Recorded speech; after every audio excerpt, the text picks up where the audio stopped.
বিপদসীমার কাছাকাছি তিস্তার পানি, উজানের ঢল আর বৃষ্টিতে বাড়তে শুরু করেছে নদীর স্রোত। সোমবার সকাল 7টায় ডালিয়া পয়েন্টে তিস্তার পানি ছিল বিপদসীমার 5 সেন্টিমিটার নিচে, তবে দুপুর 12টায় তা কমে আসে বিপদসীমার 7 সেন্টিমিটার নিচে। তিস্তার পানি বাড়লেও নিচু এলাকায় এখনো কোনো প্রভাব পড়েনি। পানি উন্নয়ন বোর্ড জানিয়েছে, পরিস্থিতি সামাল দিতে খুলে দেওয়া হয়েছে তিস্তা ব্যারেজের 44টি জলকপাট। পরিস্থিতি সার্বক্ষণিক পর্যবেক্ষণে রাখা হয়েছে এবং প্রয়োজনীয় ব্যবস্থা নিতে মাঠ পর্যায়ে কাজ চলছে। পরিস্থিতি মোকাবেলায় সব ধরনের প্রস্তুতি নেওয়া হয়েছে বলে জানিয়েছে জেলা প্রশাসন।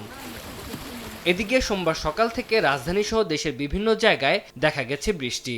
আবহাওয়া অফিস জানিয়েছে, সক্রিয় মৌসুমি বায়ুর প্রভাবে এই বৃষ্টি হচ্ছে। ঢাকা, রংপুর, ময়মনসিংহ ও সিলেট বিভাগের কোথাও কোথাও ভারী থেকে অতি ভারী বৃষ্টি হতে পারে।